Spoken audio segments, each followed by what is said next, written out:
एक कस्बे में एक विधवा अंधी औरत रहती थी। उसका एक बेटा था जिसके पालन पोषण की सारी जिम्मेदारी उसके कंधों पर थी।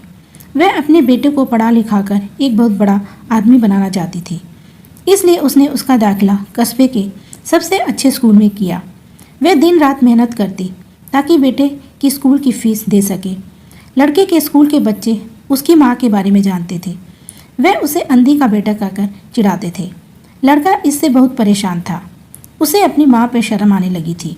वह उसके साथ कहीं भी आने जाने से कतराने लगा। जब लड़का बड़ा हुआ तो उसकी शहर में अच्छी नौकरी लग गई। उसने अपनी माँ से वादा किया कि वह शहर में मकान लेकर उसे लेने आएगा, लेकिन वह शहर में गया तो फिर लौटकर वापस नहीं आया।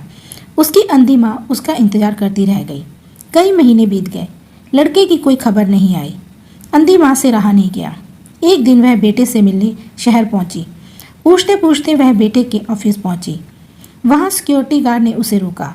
अंधी औरत ने गार्ड को अपने बेटे का नाम बताया और बोली कि उससे जाकर कह दो कि गांव से कोई मिलने आया है। गार्ड ने जाकर उसके बेटे को बताया। बेटे ने ऑफिस की खिड़की से देखा तो उसे अपनी माँ गेट के बाहर खड़ी नजर आई। वह ऑफिस में सबके सामने अपनी माँ की वजह से शर्मिंदा नहीं होना चाहता था। उसने कहला दिया कि वह ऑफिस में नहीं है। अंधी औरत वहां से चली गई।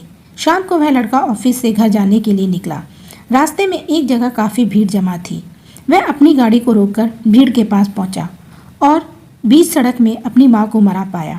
उसके हाथ में एक चिट्ठी थी जिसमें लिखा था, बेटा, बड़े दिन हो गए थे, तेरी कोई खबर नहीं मिली।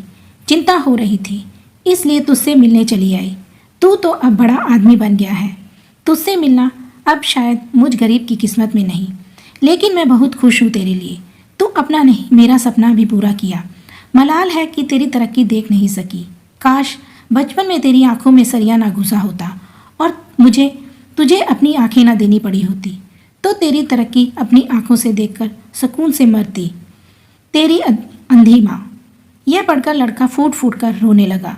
जिस अंधी माँ पर उससे शर्म आती थी, उसने उसके लिए कितना बड़ा बलिदान किया था। वह आत्मग्लानि से भर उठा और जिंदगी भर खुद को माफ़ नहीं कर पाया। दोस्तों, माँ बाप अपने बच्चों के लिए अपना स्वर निछावर कर देते हैं। उनका हमेशा सम्मान करना चाहिए। कहानी कैसी लगी हमें कमेंट में लिखकर बताएं। वीडियो को लाइक और चैनल को सब्सक्राइब करें। थैंक यू, धन्यवाद।